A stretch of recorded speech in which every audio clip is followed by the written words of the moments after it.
So if you have been thinking about starting an Etsy shop, but you just don't know really what type of niches you need to target and what type of products you need to create, in today's video, I'm gonna share with you a little bit about how to research trends right here on Etsy and how to learn from best-selling products what you need to do in your next product you release on Etsy. I'm gonna share with you 7 things that can really help you focus on how to create demanding designs that will get you results and how to set this up with Printify to merge all of that over. I'm gonna share with you all of this coming up next.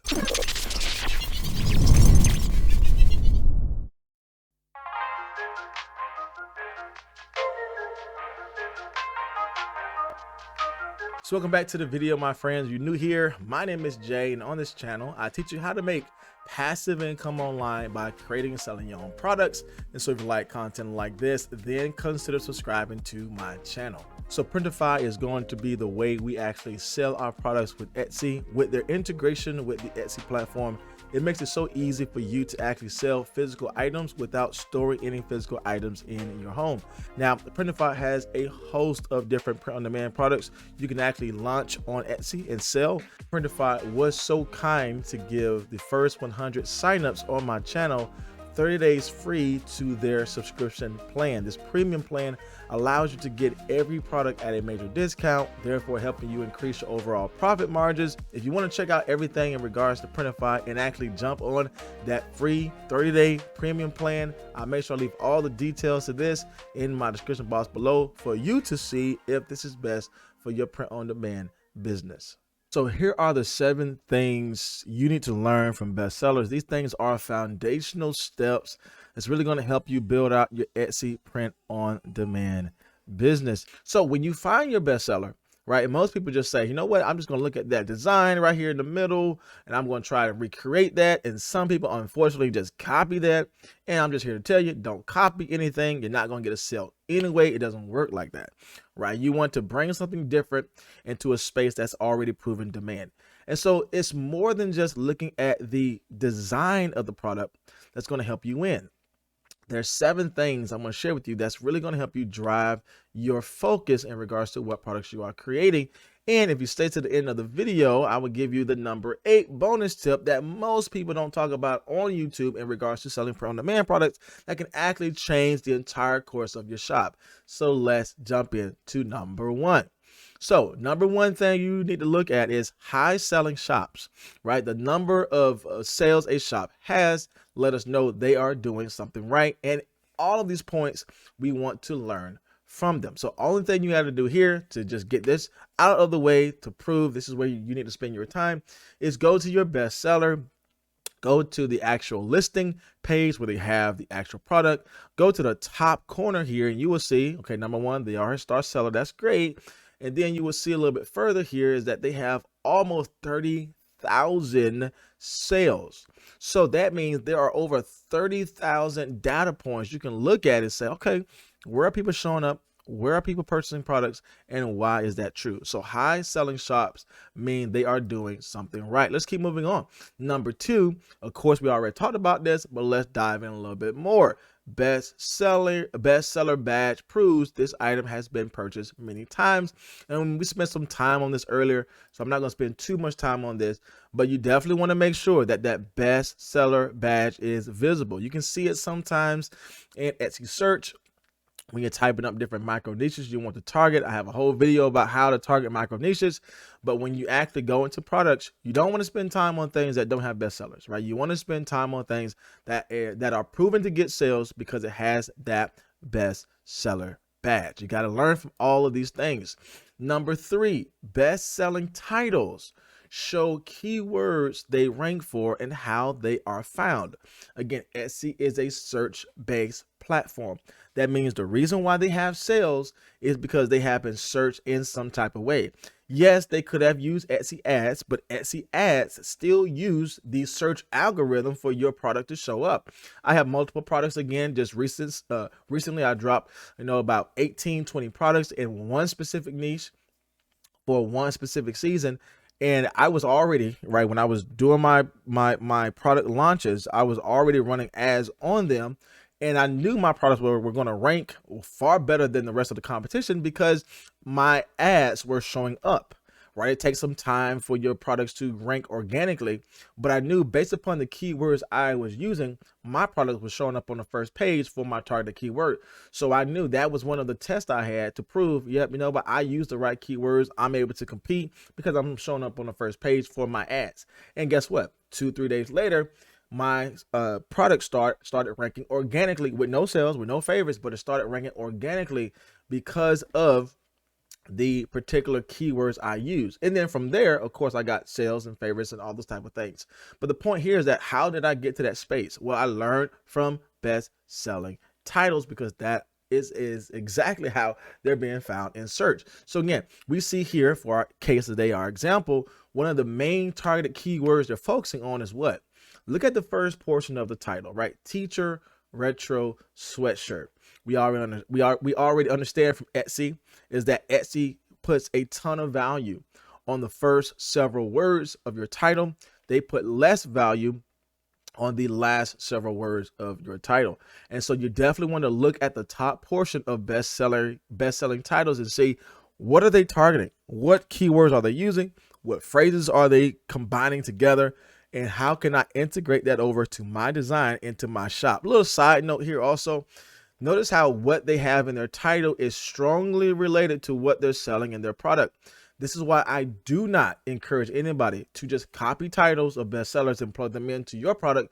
Number one, because that title may not even be relevant to your product. And number two, just in my personal experience, and not something, data driven from Etsy, but just from my personal experience, it seems like a copied title will rank differently from your own created title because it seems like there's only one placement for a verbatim, word for word, letter for letter, space for space title. And so that's just my experience. I would rather create my own title so it can be something original and only out there in regards to titles. And I can still plug in, however, keywords I know that are doing well. Again, this is what's working for me. You can try whatever works for you, but I'm just trying to share with you what is currently working for me. So learn from best-selling titles. Again, we have Teacher Retro Sweatshirt. Another title I will focus on is Teacher Smile Face Shirt. Again, if they're ranking, it's because they're using some keywords that are driving tons of traffic. Now, number 4 thing is you want to be competitive with your pricing, right? Pricing is key to increase your click-through rate. That's what CTR means. So let's talk about what we can learn as the number 4 spot from bestsellers. If you notice, we're still on the same design, but we can gather so much data from this one design. So competitive pricing is key to increasing click-through rate. That's the CTR.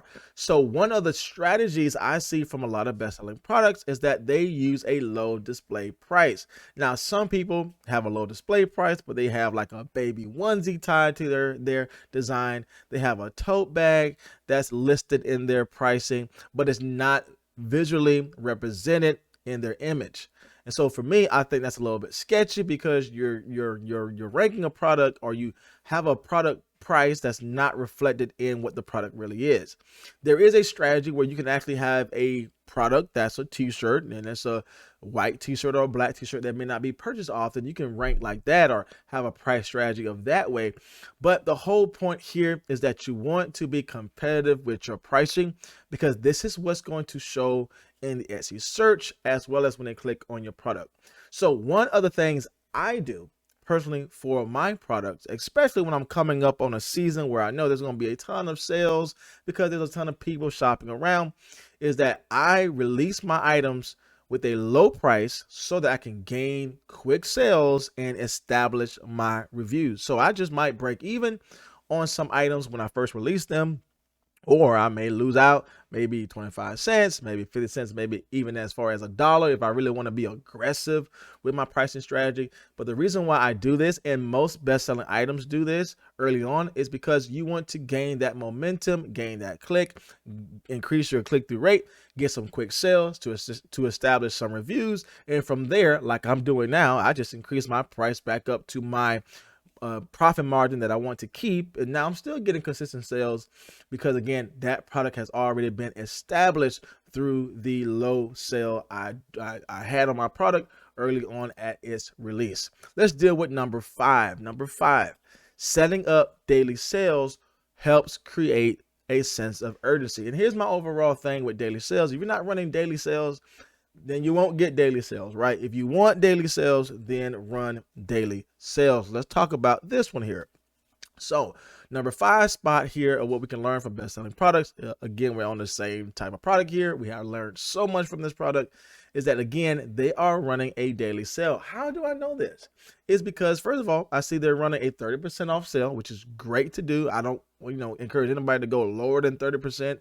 I right now run all of my products at 40%. If I'm running a major sale, I'm running 50% just to get that low display price and easy purchases to establish reviews. But in this case today, they are running a 30% off sale, but they are running it daily, right? It's a difference. I do not encourage anybody to run monthly sales or weekly long sales because you're not going to get some advantages from running daily sales, right? And so if you're running a daily sale, you get this advantage of having a extra badge, right? All these things are going to show up when people click your listing and when people come and see your product in search, they see this sales timer, this badge, this sale timer. We know this has been created in the 24-hour span of the day because it says this sale will end in 7 hours. Now, here's a little side note. Some people only search for products based upon sales. And so would you just rather have your product in search that just say 30% off? Or would you rather have this badge highlighted in green, capturing the eye of the buyer or the shopper, letting them know, wow, this product that you're looking for or things like it, this item here is a great sale. Wow, it's got a great price and the sale is about to end soon. Which one you think the buyer, the shopper will actually look more into? The one that has the sale timer because they don't want to lose out on an amazing deal. And so daily sales will display a timer to help create that sense of urgency.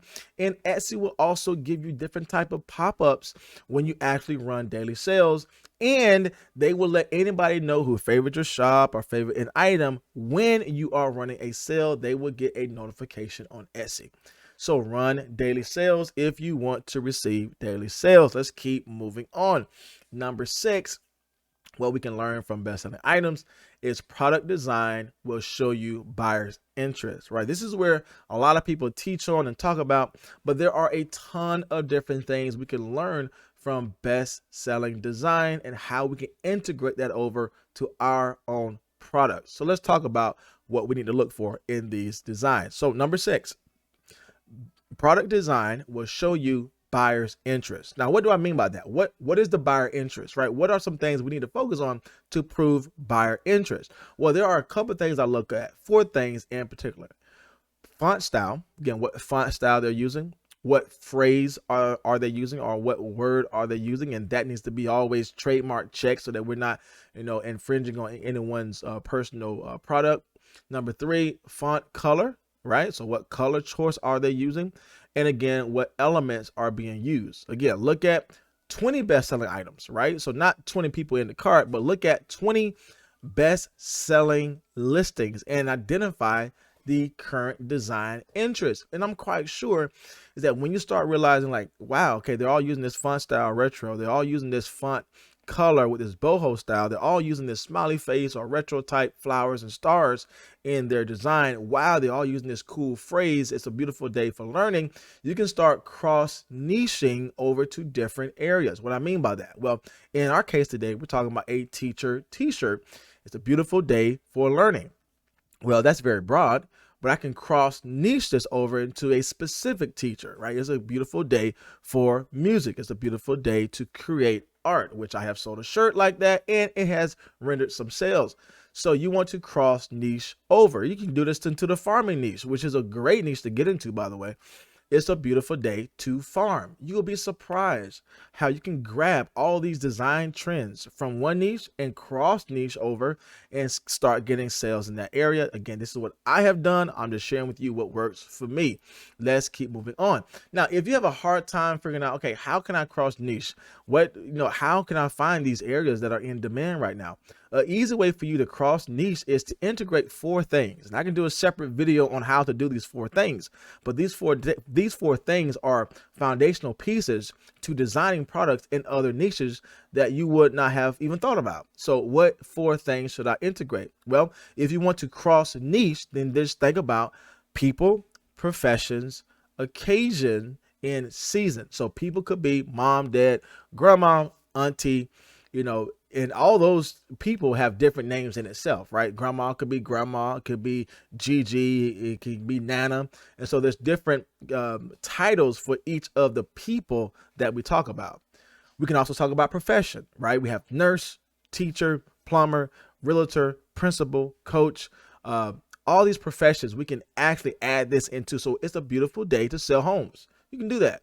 It's a beautiful day to deliver babies. We can do that. That's actually a trending shirt right now. So we can add in professions to cross niche. Occasions. A great shirt to sell that I got a ton of sales on is the someone who is retiring in that space. And so that is a particular occasion, or graduation is a particular occasion, or having a new baby, that is a particular occasion, or buying a new house, that is a particular occasion. It's a beautiful day to buy a home. It's a beautiful day to turn the key. So all those things can help you find micro niches and cross niche into different areas. And of course, we're already talking about, implementing products in the right season and getting above the seasonal trend. You can actually cross niche in that area as well. So let's finish up here on number 7. If you have been with me so far, then I know you're going to do excellent this year selling online with Etsy. And so you want to learn number 7, product front photos, and why that matters. Let's talk about product front photos. So product front photo mock-up images will show how the seller is catching the eye of the buyer. See my number 7 here, just the overall mock-up image.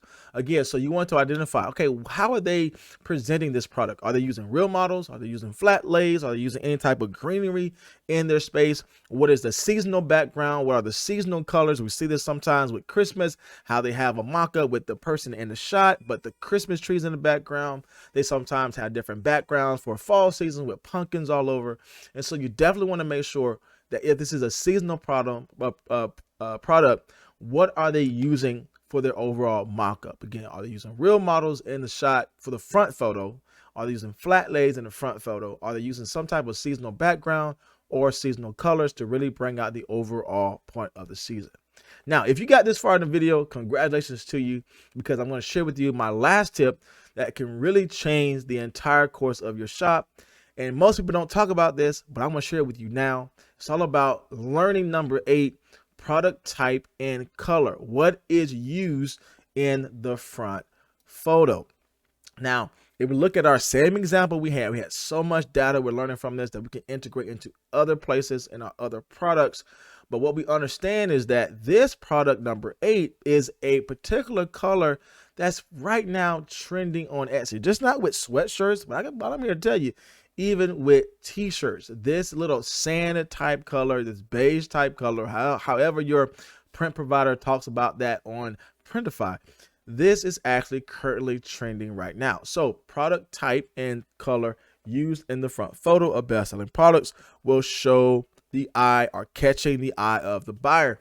We can know this based upon the color of the particular product. Now, there are 3 type product colors I have learned to work well for print on demand, just in my summation of selling on Etsy. It is number 1, mauve. We already know mauve is doing well in regards to selling t-shirts on Etsy. Number 2, this sand type color. There's a lot of great mock-ups you can use on Etsy that can really showcase your product well.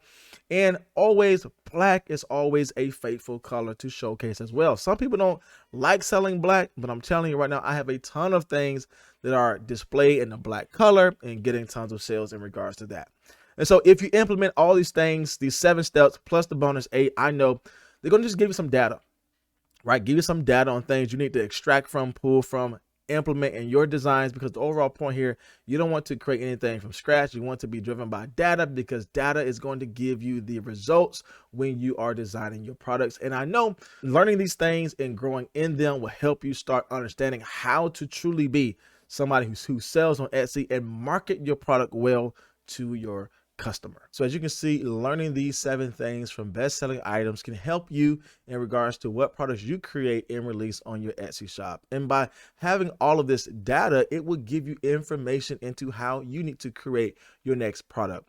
Now, in today's video, I didn't have time to talk about how to actually start an Etsy shop and actually how to get everything started, from setting up Printify and merging over your account with Etsy and creating your first product, and then finding your great mockups to use to communicate the amazing product you have created. If you want to learn all of that, I have a free Etsy course right here on YouTube where I teach you everything you need to know to get started selling on Etsy. And that also involves utilizing Printify, so you can actually merge everything over and not have to touch one product, but have everything done for you in regards to printing, shipping out your product, and making sure it is packaged well for your customer.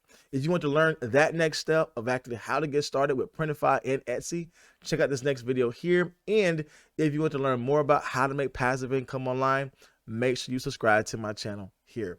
As always, my friends, my name is Jay, and I will see you in the next video.